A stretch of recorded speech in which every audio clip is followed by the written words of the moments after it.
All right, here's my newest project I have going. This is a 1991 Audi 200 Avant. And the car is not cranking over. And previous owner, to bypass this, had the ignition switch hanging down, and you had to basically jump this solenoid wire here.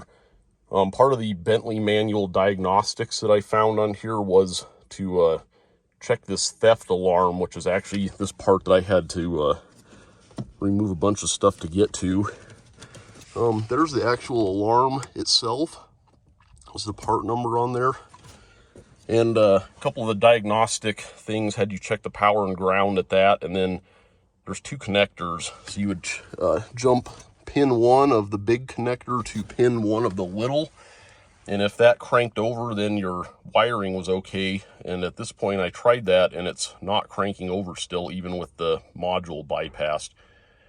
So, long story short, I actually found the solenoid wire going down to the starter is actually burned up. So I think it's shorted out. I have not figured out where that is yet, but just wanted to post all of the underside of this and how this came out. This module sits up behind this air duct, which you had to remove a little screw on the top, and to get to that you actually had to pull the speaker out, and there's a 4mm hex bolt under that. And then this wood trim panel, you have to carefully open this. There's something under the steering column that I didn't want to pull that all apart, but anyway, that theft bracket, there's actually 4 bolts up inside of here that are a 7mm, I believe. You had to disassemble quite a bit to get to this, but I'm just pretty impressed at the build quality of this car. There's the air duct has insulation on it up under the dashboard. And you can see this is the recirc door. It's even insulated, and the reason there's so many leaves in here is when I pulled that hush panel down, that recirc door actually dumps anything that's in that evaporator case all over the floor here.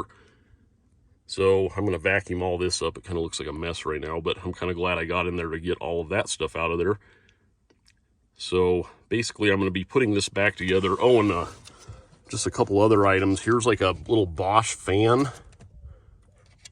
And it's got a hose hook to the top of it that I have to reattach. And that's, I believe, for the automatic climate control. It must be like some kind of temperature sensor.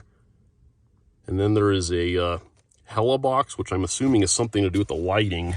And a couple other items right there is the air conditioning and heater control computer, which I actually pulled out by mistake, thinking that was the theft relay. And then behind this hush panel is, I believe, the ECM for the computer.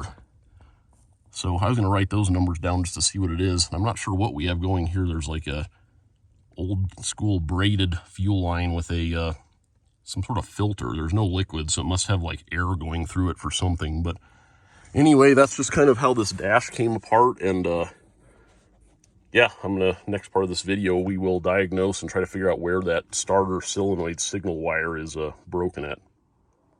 So I ended up finding the culprit here. There's a red wire. I'm in the middle of pulling the wire now, but that red one here goes down to the starter solenoid.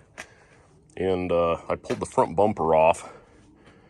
And the wire, I slit this open to find the piece there, and ended up finding the entire length of this 12 or 14 gauge wire had actually burned up. I'm not sure how that happened, but it was just broken right off, and I ended up pulling the entire thing out through there. So I've got the wire run. I've just got to pull it up through the fuse box, but that wire came in under the column in a big harness there. So I got all the old stuff out, and I just got to wire it in, and hopefully this solves the problem. So more to come on this. All right, so I got the new wire pulled up here through the fuse block.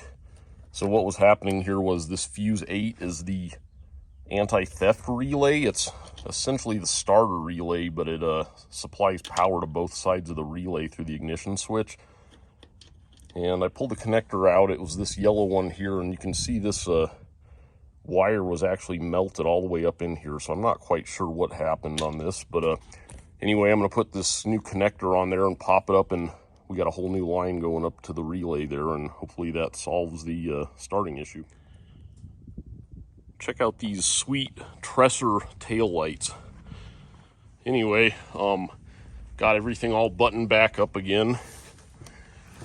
Got the ignition switch put back in the column there, which actually was, I didn't record any of that, but you actually had to remove all the cluster and the steering column trim to get to the bolts. They come in from the top, and that was quite a chore to do that. But anyway, we're gonna start it up here.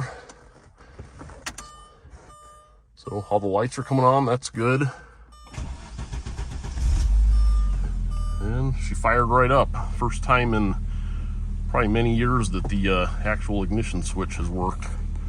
So anyway, thanks for watching, and I hope that helps somebody out there diagnose something or figure out how all the stuff under the dash is put together and all that.